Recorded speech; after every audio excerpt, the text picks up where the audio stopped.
une petite fiche sur la fonction exponentielle qui est définie comme l'unique fonction dérivable sur R qui vérifie exponentielle de 0 est égal à 1 et qui est égal à sa propre dérivée. Si vous trouvez une fonction qui vérifie ça, c'est nécessairement l'exponentielle.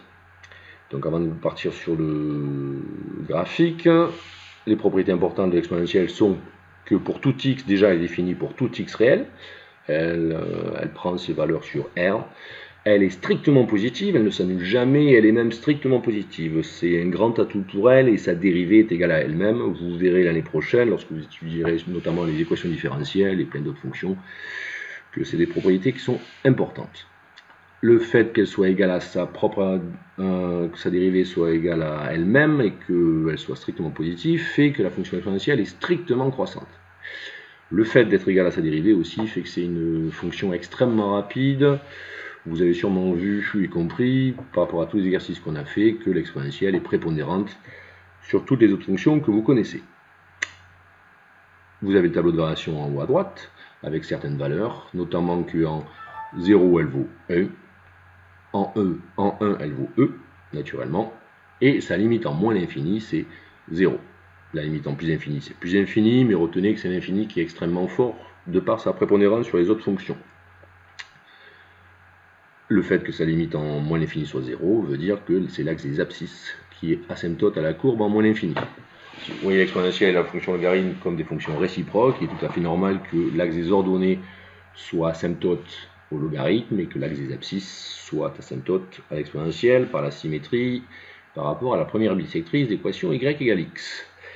La fonction exponentielle a, comme pour le logarithme, des propriétés algébriques qui font d'elle ce qu'on appelle un morphisme de groupe, cette fois entre le groupe additif R muni de l'addition et R étoile multi la multiplication. Elle transforme en fait donc les sommes en produits. Notamment exponentielle de A plus B, c'est exponentielle de A fois exponentielle de B. Exponentielle du somme, c'est un produit. Exponentielle de A puissance n, c'est exponentielle de NA. Exponentielle d'une différence, c'est un quotient. Ça se transforme en quotient. Exponentielle de A moins B, c'est exponentielle de A sur exponentielle de B. Et l'exponentielle de l'opposé, c'est l'inverse de l'exponentielle. Ce sont des propriétés en tout point réciproques à celle et symétriques de celle de sa réciproque qui est le logarithme. Des limites enfin, donc les limites en plus infini c'est plus infini, les limites en moins l'infini sont 0, et des limites par comparaison qui montrent la prépondérance de l'exponentielle à la fois en moins l'infini et en plus infini, c'est-à-dire que la limite de x exponentielle x en moins l'infini c'est 0, l'exponentielle impose sa limite. De même, en plus infini, la limite de exponentielle x sur x, c'est plus infini. Ceci montre, je le redis, la prépondérance de l'exponentielle sur les fonctions puissantes.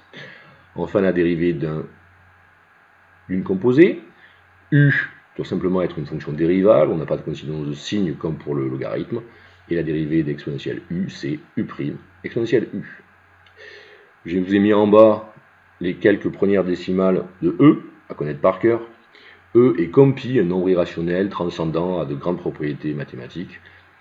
Retenez au moins le début pour avoir une idée de combien ça vaut.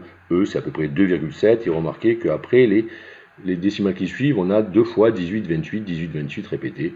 Donc vous connaissez quand même ici rapidement cette décimale sans faire trop d'efforts. À peu près 2,7, à peu près 3 si on en a besoin pour avoir un ordre de grandeur, ça suffira. Enfin, vous verrez plus tard que l'exponentielle x peut être vue comme la limite de la suite qui a la suite de fonctions 1 plus x sur n puissance n. Voilà. J'ai oublié de vous parler de sa stricte monotonie qui permet justement de manipuler des inégalités par composition qui dit que a plus petit que b, c'est totalement équivalent à exponentielle a plus petite qu'exponentielle b. Dans un sens, la croissance de l'exponentielle, dans l'autre, celle de sa fonction réciproque, le logarithme. De même, la stricte monotonie permet de dire que si exponentielle a est égal à exponentielle b, alors a égale b, et réciproquement. Et enfin, si on a besoin de montrer que l'exponentielle est plus grande que 1, sachant que plus grand que 0, c'est toujours vrai, exponentielle a plus grande que 1, si et seulement si a est plus grand que 0. Voilà. Mais encore une fois, ici, connaître l'allure de la courbe suffit souvent à retrouver tous les résultats. Vous aurez notamment ces asymptotes particulières, qui est les tangentes particulières, notamment 0, y égale x plus 1, ce qui permet de montrer par convexité que l'exponentielle est toujours supérieure ou égale à x plus 1. Vous en servirez souvent l'année prochaine. Et par exemple, sa tangente au point d'abscisse 1, qui est y égale ex, une fonction linéaire donc, dont la courbe, la droite, coupe le repère en son origine. Voilà, vous avez un petit topo de tout ce que vous devriez savoir sur l'exponentielle.